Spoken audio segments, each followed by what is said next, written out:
Anda kembali di Kompas Petang, Saudara. Komisi Pemilihan Umum menyebut tidak ada perubahan format dalam debat keempat Pilpres yang akan digelar pada Minggu 21 Januari mendatang.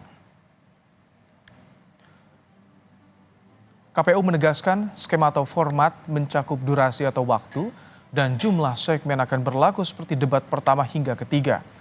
KPU telah bertemu dengan media penyelenggara debat Capres-Cawapres keempat pada Jumat 12 Januari guna membahas teknis dan lokasi debat keempat mendatang.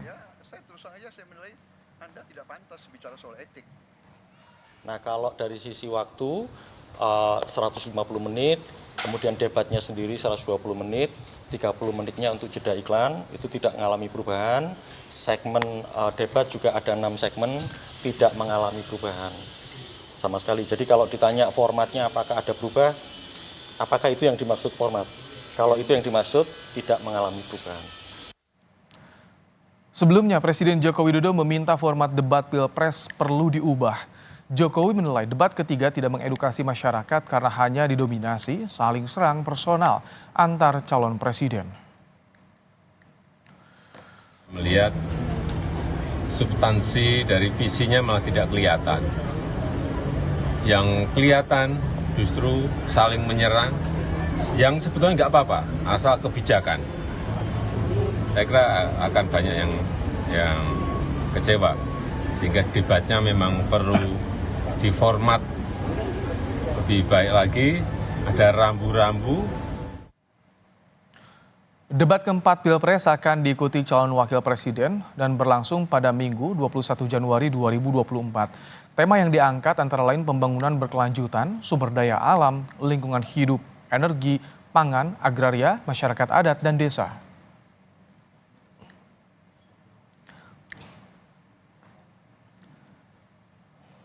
Sudah meskipun sempat dikritisi Presiden Jokowi, KPU tak akan mengubah format debat keempat yang akan digelar Minggu 21 Januari mendatang, yang akan menghadirkan 3 calon wakil presiden. Apa saja yang jadi catatan masing-masing pasangan calon?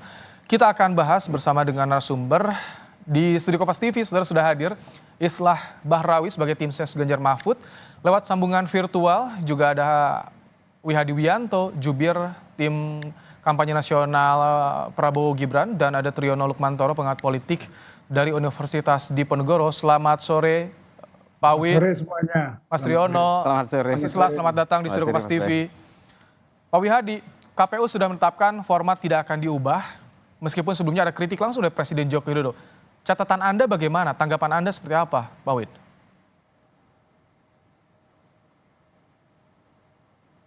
Pak Wid di-mute, suaranya boleh dibuka, suaranya di-mute Pak Wid.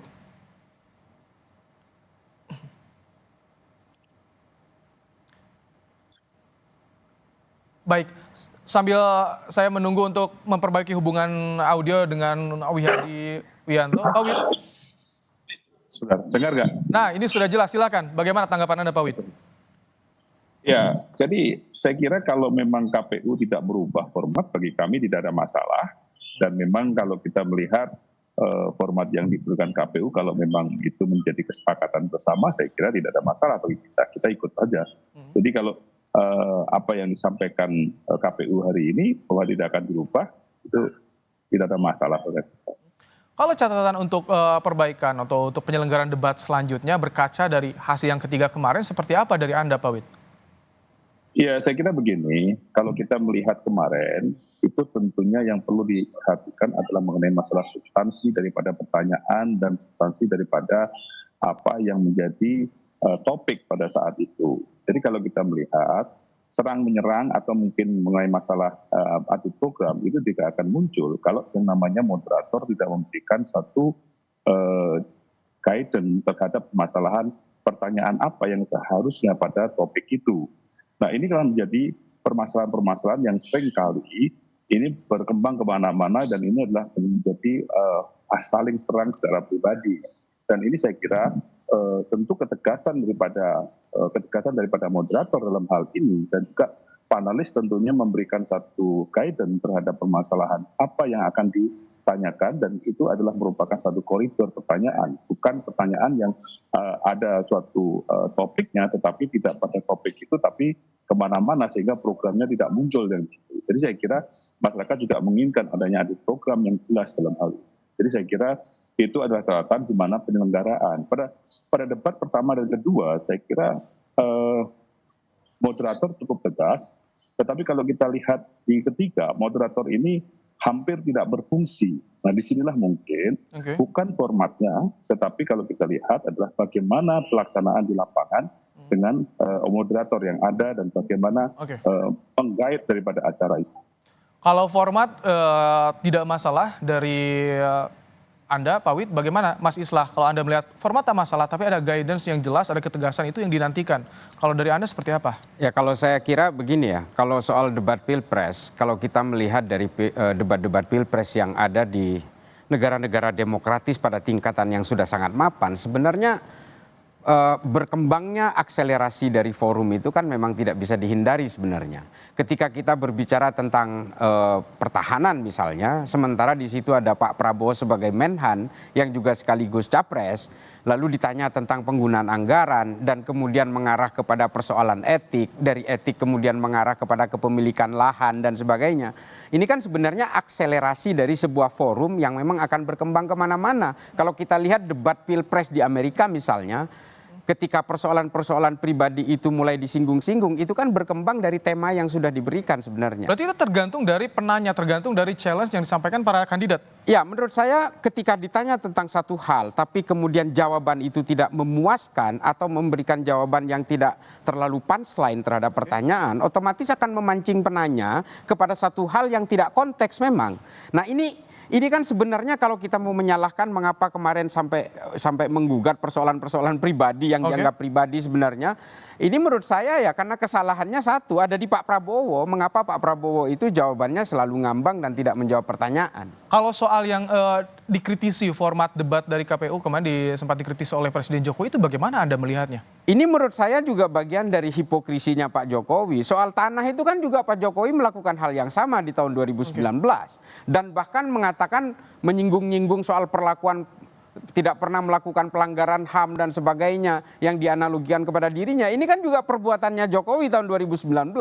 Ini kan anomali dan juga hipokrisinya Pak Jokowi. Berarti kalau misalkan kita bicara soal format debat itu tak ada masalah, tapi itu bisa dikembangkan dari pertanyaan kandidat. Ya, menurut saya debat tidak bisa diatur-atur. Dia akan berkembang dengan logikanya sendiri, saya kira begitu. Sebelum saya ke Pak Triyono, saya ingin ke Pak Wid sedikit tadi soal bagaimana kalau format tidak masalah, tapi bagaimana itu dari kandidat, pertanyaan dari kandidat itu yang bisa menyerang dalam tanda petik dalam debat, Pak Wid. Ya, saya kira Bang Islah tadi harus melihat pada saat debat ketiga. Debat ketiga itu bukan permasalahan jawaban yang tidak ngambang, tetapi adalah awalnya sudah ditanyakan kepada permasalahan yang tidak ada konteksnya, baru kemudian merambat kepada permasalahan yang ada konteksnya. Kalau kita lihat rekamannya kan seperti bicara masalah etika dulu. Jadi saya kira hal seperti ini kita sudah paham semua. Jadi Pak Prabowo sendiri kan bukan hanya sekali ini berdebat, melakukan debat dengan capres, sudah ketiga kalinya. Dan pada saat debat pertama, kedua dengan Pak Jokowi, saya kira bahwa debat itu hidup karena memang kita di situ adu program. Jadi kalau di sini kan kita melihat tidak ada yang namanya adu program lagi, tetapi adalah penyerangan secara pribadi.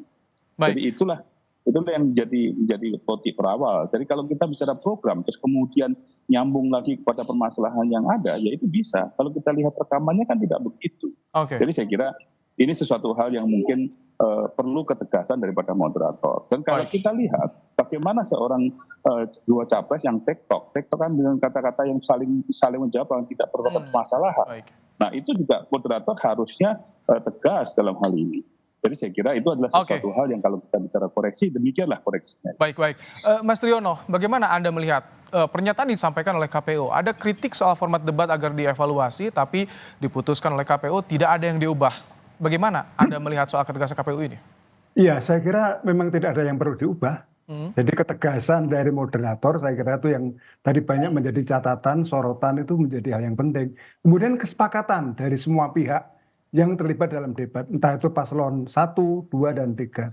Kemudian yang saya juga sesalkan adalah pernyataan Presiden Joko Widodo yang mengatakan bahwa debat itu kemarin debat yang ketiga kurang mendidik, formatnya perlu diubah dan sebagainya dengan menyerang pribadi.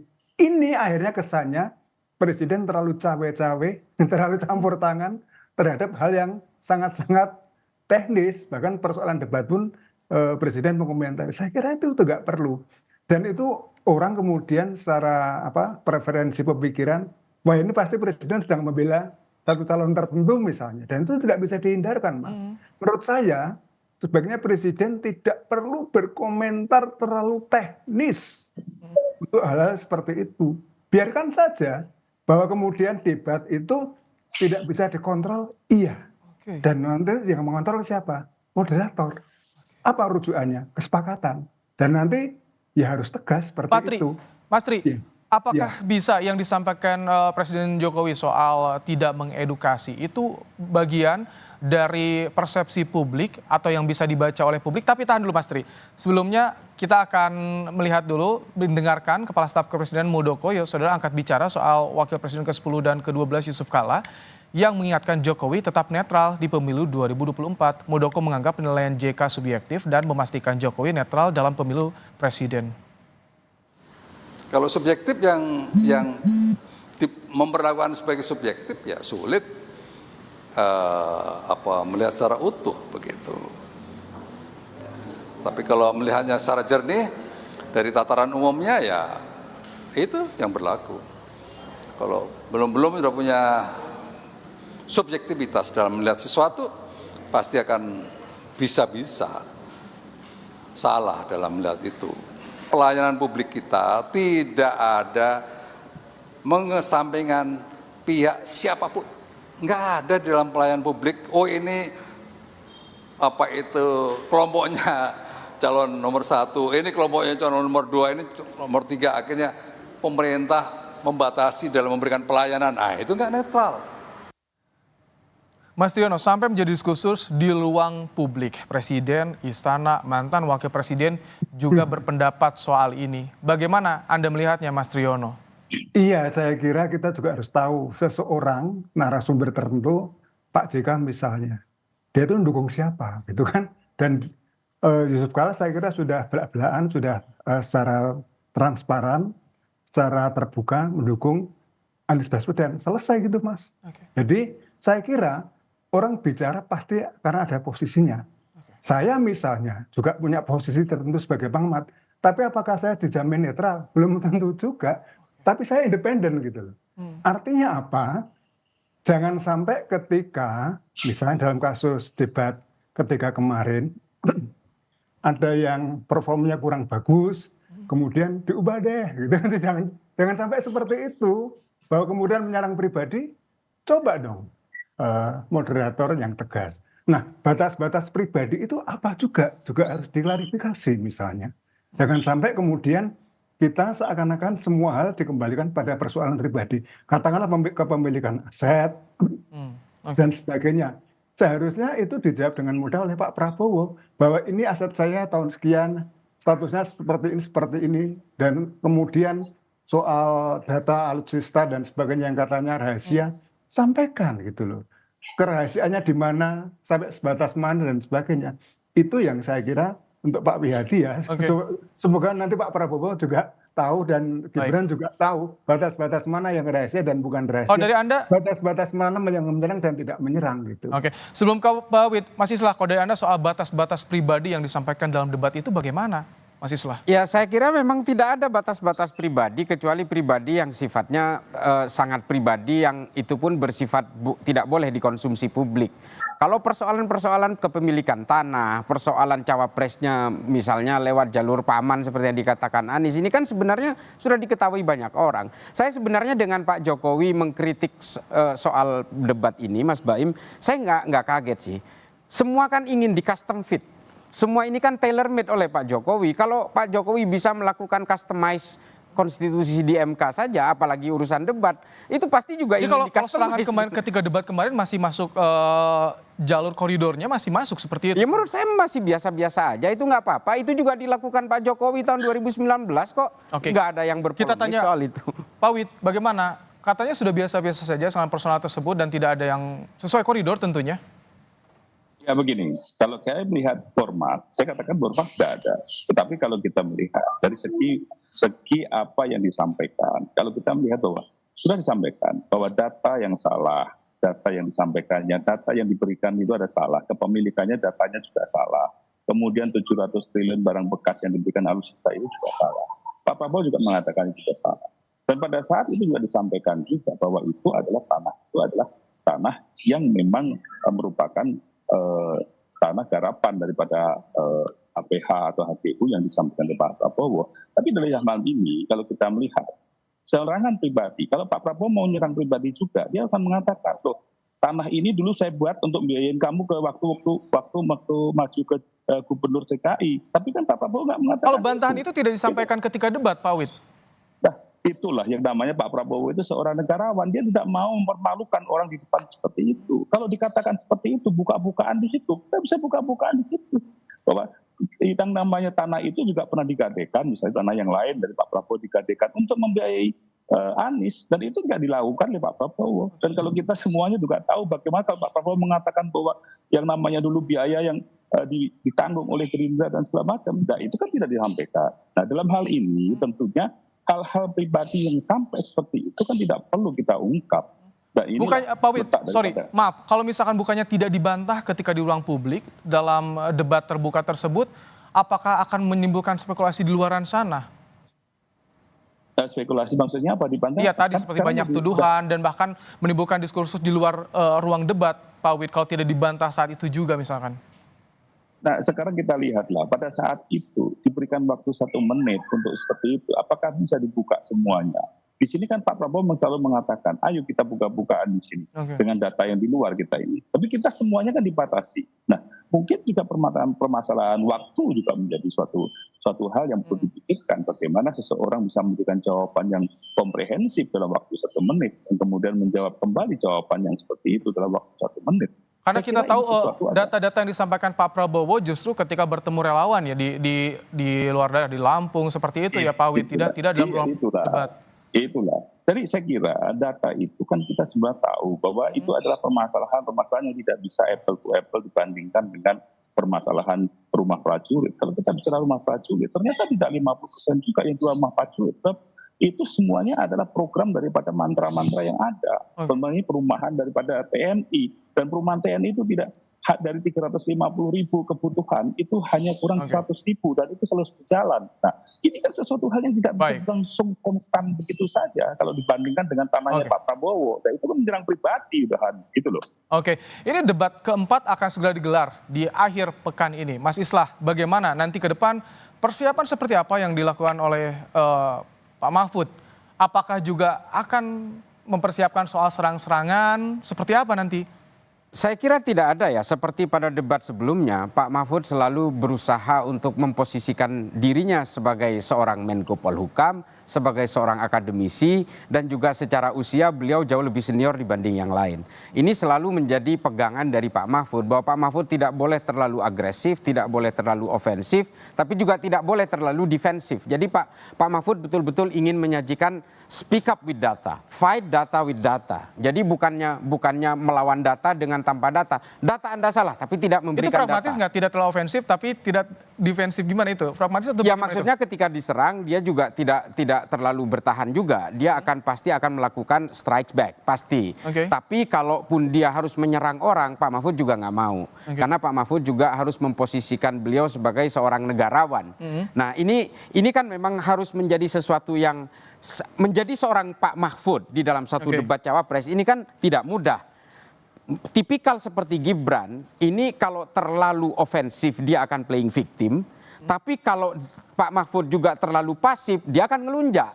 Model-model seperti Gibran misalnya, ini kan tidak mudah untuk dikendalikan, makanya Pak Mahfud akhirnya oke lah, I'm being myself, saya akan menjadi diri saya saja. Gitu. Kalau dari Gibran nanti bagaimana Pak Wid, persiapan debat untuk nanti di akhir pekan nanti?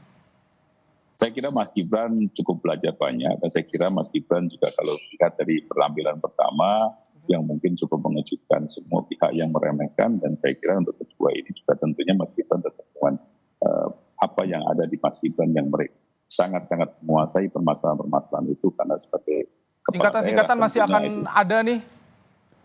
Kan sekarang singkatan harus dilakukan, singkatannya apa kan harus disampaikan. Kan sudah ada KPU sudah menyatakan, ya kan? Jadi itu saya kira sesuatu hal yang sudah KPU juga sudah merevisi itu.